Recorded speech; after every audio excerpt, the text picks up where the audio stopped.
ফ্যাসিজমের এবং স্বৈরাচারের চূড়ান্ত জায়গায় তারা চলে গেছে। সবকিছু তো হচ্ছে, আপনি দ্রব্যমূল্য তো কমাতেই পারলেন না, আরো বেড়ে গেল।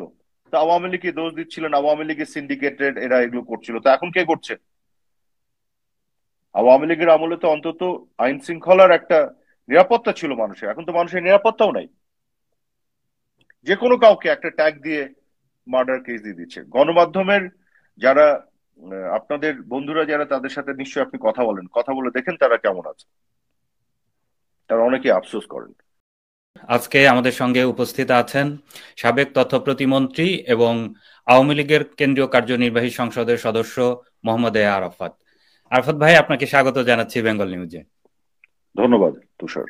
জি, আরাফাত ভাই, আজকে আমরা মূলত দেশের চলমান রাজনৈতিক বিভিন্ন পরিস্থিতি, দেশের বিভিন্ন ঘটনা এবং একই সঙ্গে এই ঘটনাগুলোকে আওয়ামী লীগ বা আপনারা কিভাবে দেখছেন এবং আওয়ামী লীগের সাংগঠনিক অবস্থা, এই বিষয়গুলো নিয়ে মূলত আজকে আমরা আলোচনা করব। তো আমি প্রথমেই আপনার কাছে যেটা জানতে চাই, আপনি আওয়ামী লীগের সর্বশেষ সরকারের তথ্য ও সম্প্রচার প্রতিমন্ত্রী হিসেবে দায়িত্ব পালন করেছেন। আপনি নিশ্চয়ই জেনে থাকবেন যে বাংলাদেশ সময় গতকালকে সচিবালয়ে সাংবাদিকদের প্রবেশের ক্ষেত্রে একটা নিষেধাজ্ঞা আরোপ করা হয়েছে। সাধারণত সচিবালয়ে প্রবেশের ক্ষেত্রে সাংবাদিকরা অ্যাক্রিডিটেশন কার্ড ব্যবহার করে থাকে তাদের প্রবেশের জন্য।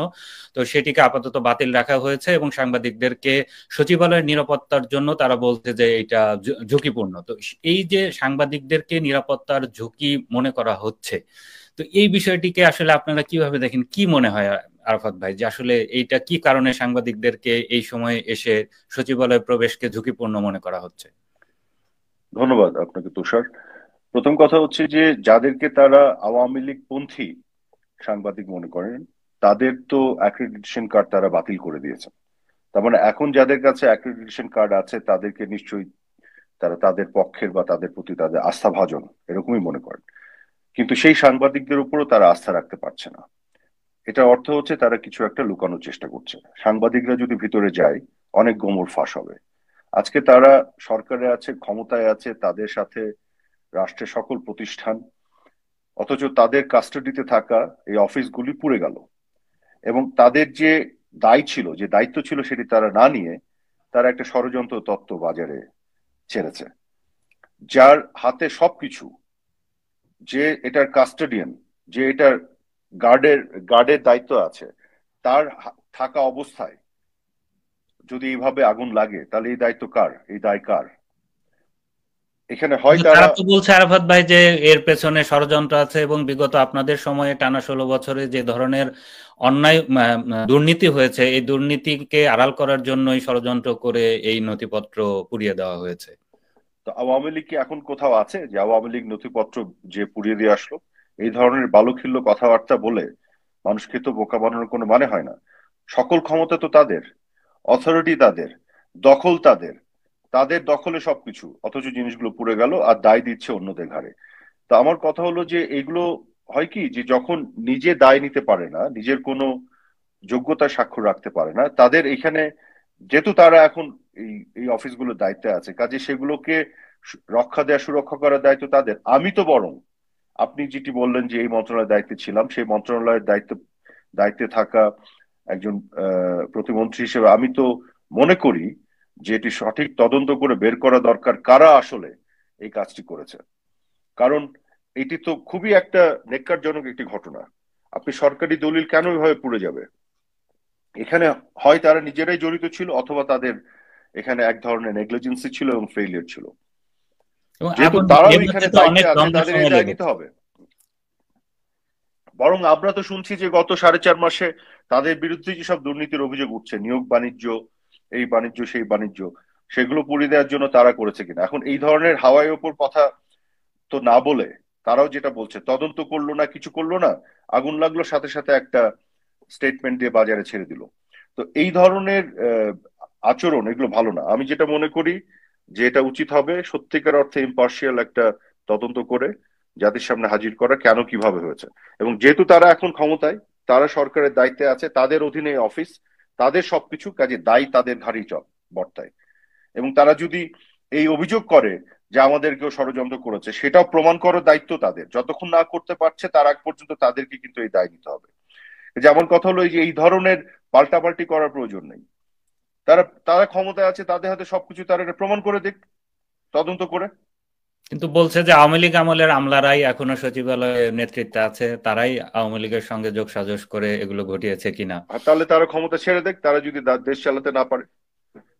এসব এসব কথা বলতে লাভ নাই। আওয়ামী লীগের আমলের বিভিন্ন বিষয় নিয়ে তাদের কত অভিযোগ, অথচ এই আমলেও তো শেয়ার মার্কেটে ধস দেখলাম আমরা, হাজার হাজার কোটি টাকা চলে গেল। এই আমলে তো আমরা দ্রব্যমূল্যের ঊর্ধ্বগতি আরো বেড়ে যাচ্ছে।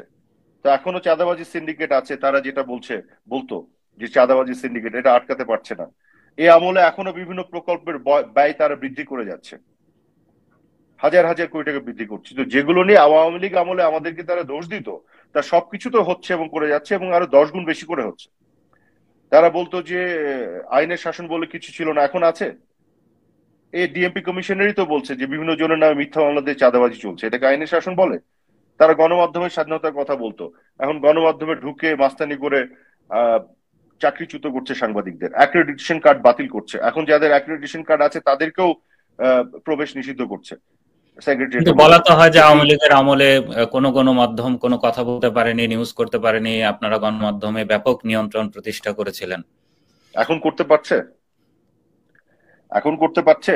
আওয়ামী লীগের আমলে তো সারাক্ষণ আওয়ামী লীগের বিরুদ্ধে সমালোচনা হয়েছে গণমাধ্যমে, এটা তো আপনারাই দেখেছেন।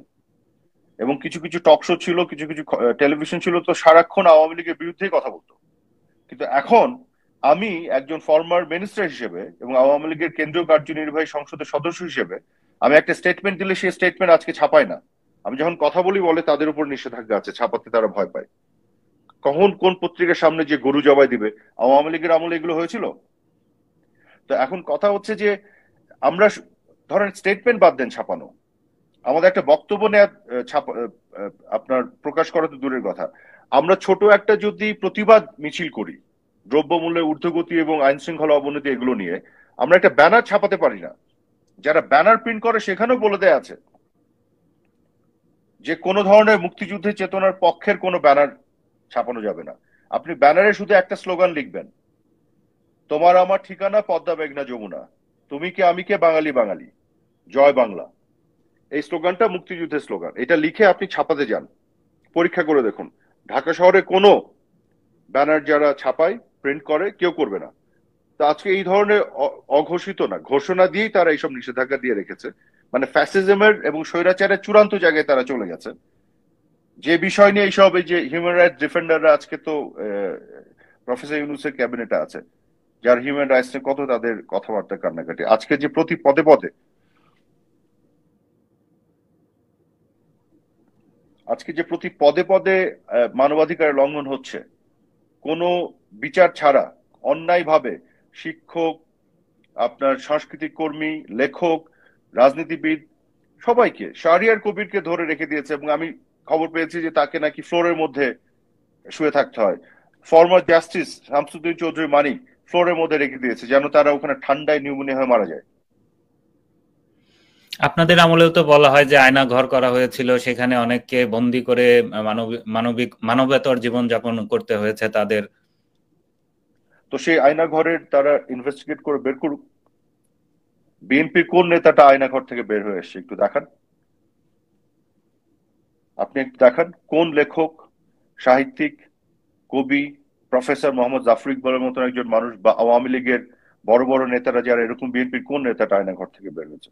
এবং সেই আয়না ঘরের বা এই যে এনফোর্স ডিসঅ্যাপিয়ারেন্স এর যে আপনার কমিশন করলো, সেই কমিশনের হেড এমন একটা লোককে বানাতে হলো যে হচ্ছে একজন জঙ্গির মামা শ্বশুর,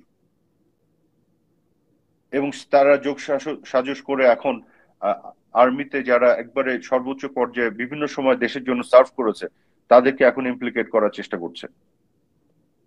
তো এরকম একটা কমিশনের চেয়ারম্যান বানাতে হলো কেন, যদি সত্যিকার অর্থে নিরপেক্ষভাবে তারা এই তদন্তগুলি করতে চাইতো, তাই না? তা আমার কথা হচ্ছে যে আমাদের সময় অনেক কিছু হয়েছে যেগুলো তারা বলে, তো তারা তো বলেই তো আমরা তো খারাপ ছিলাম, তো তারা আবার ভালো না কেন? এটার উত্তরটা দেন, তারা আরো 10 গুণ খারাপ কেন? আহমদ ভাই, এই যে দুর্নীতির বিষয় আওয়ামী লীগের বিভিন্ন সময়ে আমরা দেখতে পেয়েছি যে আওয়ামী লীগের টানা 16 বছর ক্ষমতায় থাকার সময়ে অনেক দুর্নীতির অভিযোগ উঠেছে এবং লাখ কোটি টাকা বিদেশে পাচার করা হচ্ছে, এই ধরনের কথা কিন্তু বারবার গণমাধ্যমে এসেছে। এবং সম্প্রতি আপনি দেখে থাকবেন নিশ্চয়ই সাবেক প্রধানমন্ত্রী শেখ হাসিনা এবং তার পুত্র পরিবারের অন্যান্য সদস্যদের বিরুদ্ধেও অভিযোগ আনা হচ্ছে এবং সেগুলো গণমাধ্যমে প্রকাশ হয়েছে। $300 মিলিয়ন প্রধানমন্ত্রীর পুত্র সজীব ওয়াজেদ জয় মার্কিন যুক্তরাষ্ট্রে পাচার করেছেন, এরকম একটি অভিযোগ তদন্ত করছে এফবিআই, এরকম কিন্তু অভিযোগের কথা শোনা যাচ্ছে। তো এই যে গণমাধ্যমে প্রকাশিত খবরগুলো তো নিশ্চয়ই আপনাদের নজরে এসেছে, তো এই অভিযোগের বিষয়ে কি বলবেন? খুবই সিম্পল, আপনাকে প্রশ্ন করি, এফবিআই যে তদন্ত করছে, এফবিআই কি এটা কোনো স্টেটমেন্টে বলেছে? এফবিআই কোন এজেন্ট বলেছে যে তারা তদন্ত করছে? বাংলাদেশে অ্যান্টি কারাপশন কমিশন যে কথা বলছে সেই কথা ছাপিয়ে দিচ্ছে, এটা তো ওদের কথা। এফবিআই তদন্ত করলে এফবিআই বলে না কেন? এফবিআই যখন তারেক রহমানের অর্থ পাচার নিয়ে তদন্ত করেছিল তখন তো তারা সেটা তাদের ওয়েবসাইটে পাবলিশ করেছিল, সেটা এখন গেলেও আপনি পাবেন। এফবিআই তখন সেই সময়ের এজেন্ট, স্পেশাল এজেন্ট ডেবরা ল্যাপ্রফর্ড, সে বাংলাদেশে এসে সাক্ষ্য দিয়ে গেছে। তো এখন এফবিআই সেই এজেন্টদেরকে একটু এনে বলাতে বলেন, তাহলে আমরা মেনে নিব। সরকারের পক্ষ থেকে তো বলা হচ্ছে যে তারা টাকা ফেরত আনার চেষ্টা করবে। না না, আগে এফবিআই যে রেফারেন্স দিল সে এফবিআই কে আগে বলাতে বলেন। সরকারের পক্ষ থেকে তো ওরা অনেক মিথ্যাচার করছে। এফবিআই কে যেহেতু তারা টেনেছে, এফবিআই তো আওয়ামী লীগও করে না, বিএনপিও করে না, তাই না? তো এফবিআই সেই ডেবরা ল্যাপ্রফর্ড তাকে দিয়ে বলাতে বলেন। এই যে ডেইলি স্টারের যে রিপোর্টটা আসলো অ্যান্টি কারাপশন কমিশনের সূত্র উল্লেখ করে, বলছে যে ডিপার্টমেন্ট অফ জাস্টিসের লিন্ডা স্যামুয়েলস, সে হচ্ছে একজন senior trial attorney department of জাস্টিসের। সে নাকি আপনার এফবিআই এই যে স্পেশাল এজেন্ট ডেবরা ল্যাপ্রফর্ডকে কমিউনিকেট করে, কন্ট্যাক্ট করে, এবং সেখান থেকে উঠে আসে $300 মিলিয়ন বাংলাদেশ থেকে লন্ডার্ড হয়ে আমেরিকার বিভিন্ন ব্যাংকে গেছে। এবং এই পুরো জিনিসটা উঠে আসে, তারাই বলছে ডেইলি স্টার রিপোর্টে, 2014 সালে ইউএস ভার্সেস সিজার আহমেদ নাকি না রিজভি আহমেদ একটা কেসের পরে।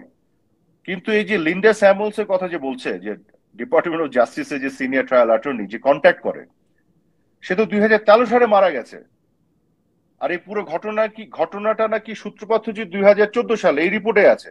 তো মৃত লিন্ডা স্যামুয়েলস 2014 সালে ওই ঘটনার পরে এসে কি করে ডেবরা ল্যাপ্রফর্ডকে আপনার কন্ট্যাক্ট করলো? এই উত্তরটা আগে দিতে বলেন। মিথ্যাচার করতে যে স্ক্রিপ্টটাও সাজাতে পারে না ঠিক করে, ভুল করে ফেলেছে। আর সবচেয়ে বড় কথা হচ্ছে লিন্ডা স্যামুয়েলস মারা গেছে, ডেবরা ল্যাপ্রফর্ড তো বেঁচে আছে। উনি কিন্তু এখন ইন্টারন্যাশনাল আপনার ক্রাইম ইনভেস্টিগেটর। উনার একটা অফিসিয়াল লিঙ্কডইন পেজ আছে, অফিসিয়াল। তো ডেবরা ল্যাপ্রফর্ড কিছুদিন আগে, আপনাকে আমি লিঙ্ক পাঠিয়ে দিব, আমি পোস্টও করেছি আমার টুইটারে। ডেবরা ল্যাপ্রফর্ড কিছুদিন আগে তার লিঙ্কডইনে একটা পোস্ট করেছে। কি নিয়ে পোস্ট করেছে জানেন? বাংলাদেশ থেকে অর্থ পাচার নিয়ে। কোন বিষয়টি নিয়ে করেছে জানেন? তারেক রহমানের যে অর্থ পাচার সেটা নিয়ে ডেবরা ল্যাপ্রফর্ড পোস্ট করেছে। তো ডেবরা ল্যাপ্রফর্ড বেঁচে আছে, তাহলে এই সরকারকে বলেন যে ডেবরা ল্যাপ্রফর্ড যে ওই $300 মিলিয়ন সজীব ওয়াজেদ জয় পেয়েছিল, তো ডেবরা ল্যাপ্রফর্ড ওইটা নিয়ে কেন একটা পোস্ট দিল না? সে তো বেঁচে আছে। এফবিআই কেন ওইটা নিয়ে কোনো কথা বলছে না? কাজে এরা এগুলো সব বানাচ্ছে। এই যে টিউলিপকে নিয়ে যেটা করলো, আমি তো মনে করি এটা করে তারা একটা বড় ধরা খাবে। কেন ধরা খাবে? ধরেন অ্যান্টি কারাপশন কমিশন টিউলিপ সহ নেত্রী এবং শেখ রেহানা এবং সবার বিপক্ষে একটা ইনভেস্টিগেশন শুরু করলো বাংলাদেশের এই ডক্টর ইউনূসের অ্যান্টি কারাপশন কমিশন। সো এটা যদি শুরু করে তাহলে খুব স্বাভাবিকভাবে টিউলিপ যেহেতু ইউকে তে একজন মিনিস্টার, এটা একটা খবর হবে। খবরটা কি? যে বাংলাদেশে অ্যান্টি কারাপশন কমিশন টিউলিপ সিদ্দিকীর বিপক্ষে এরকম একটা তদন্ত শুরু করছে। খবরটা কিন্তু এইটা, তদন্ত শুরু করছে, কারণ করেছে তো। কিন্তু আপনি এই প্রশ্নটা করেন তো, এই তদন্তটা কেন শুরু করলো? কারণ তার পিছন দিকে যান, এক ব্যক্তি রিড করেছে কোর্টে, তার ভিত্তিতে তদন্ত শুরু করেছে। আচ্ছা, যে ব্যক্তি রিড করেছে সেই ব্যক্তি কিসের ভিত্তিতে রিড করেছে? তার পিছন দিকে যান, কারণ সেই ব্যক্তি রিটে বলছে বাংলাদেশের গণমাধ্যমগুলোতে এই খবরটা এসছে যে টিউলিপ সিদ্দিকী ওই রূপপুর পাওয়ার প্ল্যান্ট নিয়ে নেগোশিয়েট করে সেই টাকাটা সে নিয়েছে। আচ্ছা, বাংলাদেশের গণমাধ্যমে যে খবরটা এসছে কোথা থেকে আসলো? তার একটু পিছিয়ে যান। বাংলাদেশের সকল গণমাধ্যম এই রিপোর্টটা যে করেছে কোন রেফারেন্সে? একটা ওয়েবসাইটস এর রেফারেন্সে। ওয়েবসাইটস এর নামটা কি? সব একটু চেক করে দেখেন। গ্লোবাল ডিফেন্স কর্প, এই ওয়েবসাইটসে এই খবরটা প্রথম আসে। যেরকম একটা ডিল হয়, সেই ডিলের ফলে এত হাজার কোটি টাকা টিউলিপ এটার সাথে ছিল, সেটা রেফারেন্সে আপনার আমাদের গণমাধ্যমগুলো এটা রিপোর্ট করলো। সেই রিপোর্টের বেসিসে রিড করা হলো, রিটের বেসিসে অ্যান্টি কারাপশন কমিশন আপনার তদন্ত শুরু করলো। ইউকে এর বিভিন্ন মিডিয়াতে এটা খবর আসলো যে অ্যান্টি কারাপশন কমিশন আপনার টিউলিপের বিপক্ষে এই তদন্ত করছে। খুব স্বাভাবিকভাবে আসবে, কিন্তু original source of this information, এই ইনফরমেশনের মানে মূল যে আপনার সূত্র, সেটা কোনটা? সেটা হচ্ছে যে গ্লোবাল ডিফেন্স কর্প। ওইখানে একটু যান, গ্লোবাল ডিফেন্স কর্পে যে দেখবেন যে এই ওয়েবসাইটটা কোথায়, কাদের, এটা কারা, দেখবেন যে এটা একটা ফেক ওয়েবসাইট। এটা এটা এই নামে কোনো প্রতিষ্ঠান নাই, এটার কোনো অ্যাড্রেস নাই। আমি ব্লুমবার্গকে এই ওয়েবসাইট পাঠিয়েছি, বিবিসি ওয়ার্ল্ডকে পাঠিয়েছি, ডশেভেল ইন্টারন্যাশনালকে পাঠিয়েছি, ফাইন্যান্সিয়াল টাইমসকে পাঠিয়েছি, জিজ্ঞেস করেছি তোমরা কি এটাকে চিনো? কেউ চিনে না, নোবডি হ্যাভ এনি ক্লু। এবং ওখানে দেখবেন গোটা পৃথিবীর বিভিন্ন ধরনের ডিফেন্স রিলেটেড খবর টবর ছাপায়, আর 40% খবর দেখবেন শুধু বাংলাদেশের এবং আওয়ামী লীগের বিরুদ্ধে। মানে এটা বাঙালি কিছু লোকজন আছে বিএনপি জামাতি যারা আওয়ামী লীগ বিরোধী, তারা ইউএসএ থেকে চালায় পেজটা। এটার কোনো চালচুলা নাই, ঠিক আছে? তো এরকম একটা শেডি, একটা একটা ফেক একটা ওয়েবসাইট, সেটা একটা রূপকথার গল্প ছাপিয়ে দিল যে রূপপুর পাওয়ার প্ল্যান্টে এত টাকা লেনা দেনা হয়েছে। এবং অদ্ভুত ভাবে আমাদের দেশের গণমাধ্যমগুলো এরকম একটা ধরেন আনঅথেন্টিক গার্বেজ একটা সোর্সের উপর ভিত্তি করে রিপোর্ট করলো। আমার ধারণা আমাদের গণমাধ্যমকে রিপোর্ট করানো হয়েছে, কারণ তাদের প্ল্যানটাই ওইটা ছিল যে ওইখানেও রিপোর্ট করানো হয়েছে এই জিনিসটা। এটা কারা করাচ্ছে মনে হয় আরাফাত? আমি এই যে এই সরকারের সাথে সম্পর্কিত যারা, তারা এই পুরো গেমটা করেছে। তারা গ্লোবাল ডিফেন্স কর্প ওই ফেক ওয়েবসাইটসে আষাঢ়ের গল্প, রূপকথা গল্প ছাপিয়েছে। সেইখান থেকে বাংলাদেশের গণমাধ্যমগুলোকে এটা রিপোর্ট করিয়েছে। সেখান থেকে একজনকে দিয়ে, তাদেরই একজনকে দিয়ে রিড করিয়েছে। সেই রিডের পরে তারপরে অ্যান্টি কারাপশন কমিশন গেল টিউলিপের এগেনস্টে আপনার এই যে ইনভেস্টিগেট করতে। বাংলাদেশি মানে গণমাধ্যমগুলোতে যে সংবাদ পরিবেশন হলো, তো এগুলোর কি আপনারা প্রতিবাদ জানিয়েছিলেন, মানে ফর্মাল না, কোনো প্রতিবাদ? না আমরা জানিনি। আমি একটা স্টেটমেন্ট দিয়ে বলেছি যে দেখো, মূল খবরটা যে আষাঢ়ের গল্পটা কিন্তু গ্লোবাল ডিফেন্স কর্পে আসছে। গ্লোবাল ডিফেন্স কর্পকে খোঁজ নিলে বোঝা যাবে এটা একটা বোগাস জিনিস। তাহলে কিন্তু এটার আর কোনো সুযোগই থাকে না এটা নিয়ে ফার্দার কথা বলার। কিন্তু তারা এই পুরো গ্যামারটা তৈরি করেছে যে ওইখান থেকে গ্লোবাল ডিফেন্স কর্প থেকে বাংলাদেশের গণমাধ্যম, সেখান থেকে রিড করানো, সেখান থেকে অ্যান্টি কারাপশন কমিশন। তো আমি মনে করি এখানে একটু তারা ভুল করে ফেলেছে। ভুল কি করেছে জানেন? যেহেতু টিউলিপকে এখানে জড়িয়ে ফেলেছে, তো টিউলিপ তো ইউকের মন্ত্রী, তো এখন ইউকের গভর্নমেন্ট তো এটা ডেফিনেটলি দেখবে। এখন ওরা দেখতে গিয়ে যখন বুঝে ফেলবে যে কত বড় ফলস একটা জিনিস, কত বড় বোগাস একটা জিনিস, তখন এই ইউনুস গভর্নমেন্টের আর তাদের যে অধীনে যত কমিশন বানিয়েছে, হোয়াইট পেপার পাবলিশ করে অ্যান্টি কারাপশন কমিশন, এদের আর কোনো কথাই আর কেউ বিশ্বাস করবে না ইন্টারন্যাশনালি, যখন এটা পরিষ্কার হয়ে যাবে। আজকে যে এরা বলছে যে জয় এবং নেত্রীর কথা বলছে যে $300 মিলিয়ন লন্ডার হয়েছে এবং এফবিআই রেফারেন্স দিচ্ছে, এখানে তো এরাই ধরা খেয়ে যাবে। ডেবরা ল্যাপ্রোভাটের কথা বলছে, আপনার লিন্ডা স্যামুলস এর কথা বলছে। লিন্ডা স্যামুলস এটা তো ধরা খেলোই, সে মারা গেছে 2013-তে। আর এই ঘটনার সূত্রপাত 2014 থেকে। তারপরে ডেবরা ল্যাপ্রোভাটকে কন্ট্যাক্ট করেছে লিন্ডা স্যামুলস, মানে পরকাল থেকে কন্ট্যাক্ট করেছে। মানে কত বড় বোগাস এই সব কথাবার্তা তারা বলছে। আমার কথা হলো কি, দুর্নীতির বিষয় যদি সত্যিকার অর্থে আপনারা বাংলাদেশে বা একটা সমাজে দুর্নীতির বিপক্ষে দাঁড়াতে চান, তাহলে সত্যের উপরে দাঁড়াতে হবে, সঠিক তথ্যের উপরে দাঁড়াতে হবে। এই যে আমার প্রতিপক্ষ বলে গল্প বানিয়ে ছেড়ে দিব, মিথ্যাচার করব, আমি তাকে অপছন্দ করি রাজনৈতিক ভাবে, তার বিপক্ষে যত মিথ্যাচার হবে সেটাকেই আমি ফ্যান করতে থাকবো, ছড়িয়ে দিতে থাকবো। তারা তো আর বলছে যাকে যে পছন্দ এগুলো করি, আওয়ামী লীগই পথ দেখিয়ে গেছে, আওয়ামী লীগ আমলেই এইসব নানান অপকৌশল প্রয়োগ হতো, সেগুলো কোথায় আপনি আমাকে এখন। বলেন, কোথায়? কোথায় ভাই? পদ্মা সেতু নিয়ে দুর্নীতি অভিযোগ উঠলো আওয়ামী লীগ আমলে, আমরা বললাম এখানে দুর্নীতি হয় না, বিশ্বাস করলো না। তারপর তো কানাডার কোর্ট বললো এখানে দুর্নীতি হয় নাই। তো কানাডা কোর্ট আওয়ামী লীগ করে? তারেক রহমানের অর্থ পাচার নিয়ে তো আমরা বলি নাই হয়েছে, এটা তো ওই ডেবরা ল্যাপ্রোভার্ট এফবিআই এসে বলে গেছে। আর আমাদের এগেনস্টে যত অভিযোগ এদের, আর ওই যে গ্লোবাল ডিফেন্স কর্পের মতন ফেক ওয়েবসাইট যার কোনো চালচুলা নাই, ওই কয়েকজন বাঙালিকে দিয়ে এটার চালে, এটা কোনো অ্যাড্রেস নাই। আপনি গ্লোবাল ডিফেন্স কর্প যেখানে অরিজিনাল এই আষাঢ়ে রূপকথার গল্প লিখেছিল সেটা একটু খোঁজ নেন। আপনি তো সাংবাদিক, আপনি বিশ্বের অন্যান্য গণমাধ্যমের কাছে খোঁজ নেন না যে এটা কি, এটার কোনো অস্তিত্ব আছে কিনা। তো এর ফেক জিনিস যা এরা করছে, আমরা তো ফেক কিছু করি না, আমরা যেটা জেনুইন ছিল সেটাই করেছি। ডেবরা ল্যাপ্রভোর্ট এই কিছুদিন আগে তার লিঙ্কডইনে, অফিসিয়াল লিঙ্কডইনে পোস্ট দিল যে বাংলাদেশে কোনো রুল অফ ল নাই ইউনূসের আন্ডারে। কেন নাই? কারণ তারেক রহমানকে তারা ছেড়ে দিয়েছে।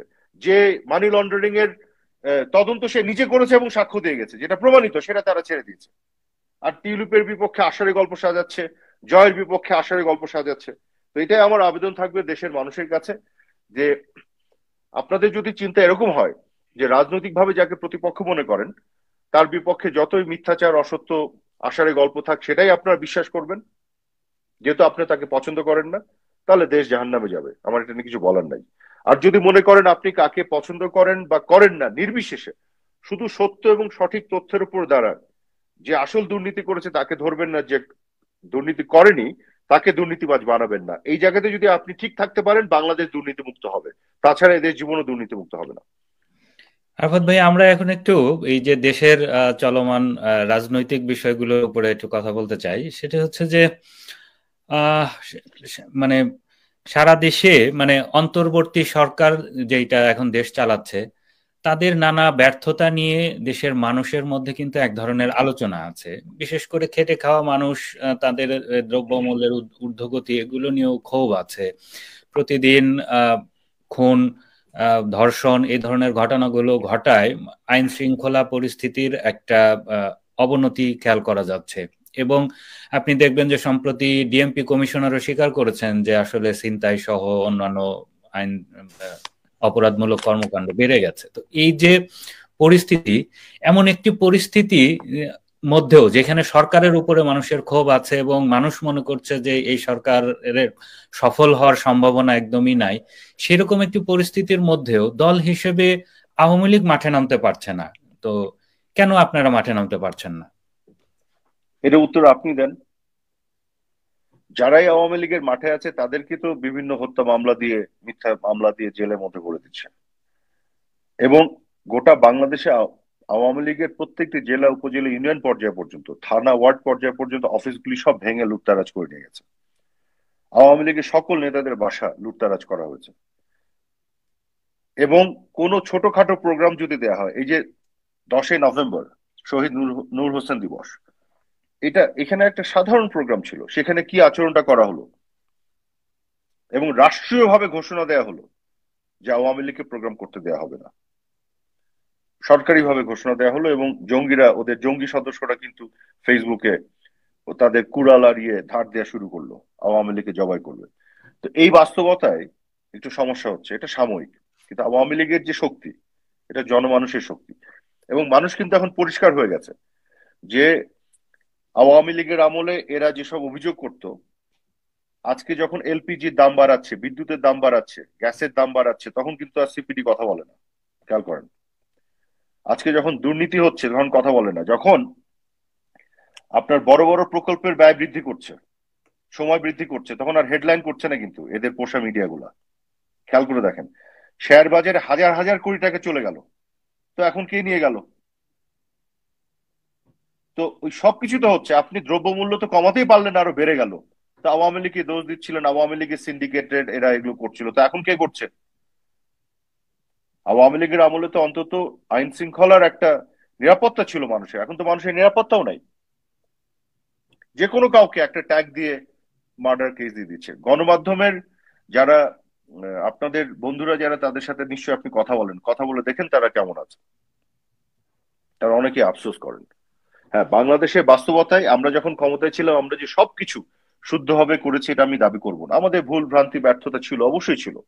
এগুলো নিয়ে আমরা এখনো ভাবি, চিন্তা করি সামনে আরো কিভাবে ভালো কিছু করা যায়। কিন্তু যারা আমাদেরকে উঠতে বসতে লেকচার দিত, নসিহত দিত, গণতন্ত্র কাকে বলে শিখাতো, গণমাধ্যমের স্বাধীনতা কাকে বলে শিখাতো, মানবাধিকার কাকে বলে শিখাতো, আপনার আইনের শাসন কাকে বলে শিখাতো, তাদের আজকে কি অবস্থা? তারা আজকে এগুলো কিছু দিতে পেরেছে দেশের জনগণকে? এদেশের জনগণ এটা বিচার করুক, দেখুক, বুঝুক। আরফাত ভাই, এই যে আপনি যে প্রতিকূল অবস্থার কথা বললেন, এই বিদ্যমান বাস্তবতা তো আছেই। তো আওয়ামী লীগের কি মাঠে নামতে না পারার শুধু এটাই কারণ, নাকি দল হিসেবে সাংগঠনিক ভাবেও আওয়ামী লীগের মধ্যে দুর্বলতা ভর করেছে, বা আওয়ামী লীগ আগের মতো সেই সাংগঠনিক শক্তিশালী জায়গায় নাই? আপনারা কি মনে করেন? মূল কারণ যেটা আমি বলেছি সেটাই। আজকে আমরা একটা ছোট্ট প্রোগ্রাম যদি নেই, ধরেন একটা প্রোগ্রাম করব, এখানে কিছু না, 100-150 জন লোক হবে, প্রতিবাদ করবে। কি নিয়ে প্রতিবাদ করবে? দ্রব্যমূল্যের ঊর্ধ্বগতি। কি নিয়ে প্রতিবাদ করবে? মুক্তিযোদ্ধাদের অপমান। কি নিয়ে প্রতিবাদ করবে? এই যে জননিরাপত্তা দিতে সরকারের ব্যর্থতা। একেবারে জনগণের ইস্যু নিয়ে প্রতিবাদ করবে, তাই তো? এবং সেখানে আওয়ামী লীগেরও কোনো স্লোগান দিবে না। তারা দিবে তোমার আমার ঠিকানা পদ্মা মেঘনা যমুনা, এই স্লোগান দিবে। তারা দিবে তুমি কে আমি কে বাঙালি বাঙালি, এই স্লোগান, 71-এর স্লোগান দিবে।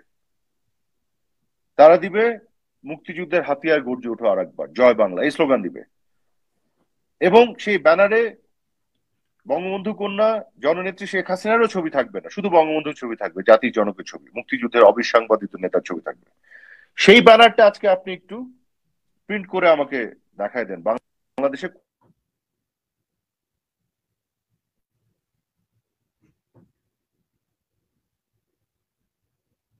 কেন তারা লোক লাগিয়ে রেখেছে। জি। আমাদের আমলে কি ওদের এই অবস্থা ছিল? ওরা তো সব ধরনের বিক্ষোভ, গণ আন্দোলন যা কিছু করে সবই তো করেছে, আমরা তো করতে দিয়েছি। আর এখন একটা ব্যানার ছাপাতে দিবে না আপনাকে, 50 লোককে এক জায়গায় হতে দিবে না। তারা তাদের পেটো বাহিনী পাঠিয়ে এই ধরনের আপনার সাপ্রেশনারি কাজগুলি করছে তারা। তাহলে আরফাত ভাই, এই পরিস্থিতির মধ্যে দল হিসেবে আপনারা, আওয়ামী লীগ কি পরিকল্পনা করছেন আসলে? কবে নাগাদ আপনাদের মাঠে আমরা দেখতে পাবো? আর আরেকটা বিষয় হচ্ছে যে এর সঙ্গে জানতে চাই, সেটা হচ্ছে বিভিন্ন মহলে আলোচনা শোনা যাচ্ছে যে আগামী মার্চের মধ্যেই আওয়ামী লীগের জন্য মাঠে নামার মতো একটি প্রস্তুতির কথা শোনা যাচ্ছে। তো আসলে কি এটা সত্যতা আছে কিনা, বা আপনাদের প্রস্তুতির বিষয়ে জানতে চাই। আমরা কি পরিকল্পনা করছি এটা তো আপনাকে আমি ইন্টারভিউতে বলে দিব না। না, আমি এটা জাস্ট আপনার সাথে একটু লাইটার নোটে বলছি। না, অবশ্যই পরিকল্পনা আছে এবং বিভিন্ন বিষয় নিয়ে প্রস্তুতিও আছে। আমাদের সবকিছু কিন্তু জনগণকে ঘিরে, বাংলাদেশকে ঘিরে, বাংলাদেশের ভবিষ্যৎকে ঘিরে। এবং সেগুলো নিশ্চয়ই আওয়ামী লীগের সভানেত্রী জননেত্রী শেখ হাসিনা, দলের নেতা এবং বিভিন্ন পর্যায়ের কর্মীদের সাথে উনি আলোচনা করছেন, এবং তার ভিত্তিতেই সেই সিদ্ধান্তগুলি নেওয়া হবে।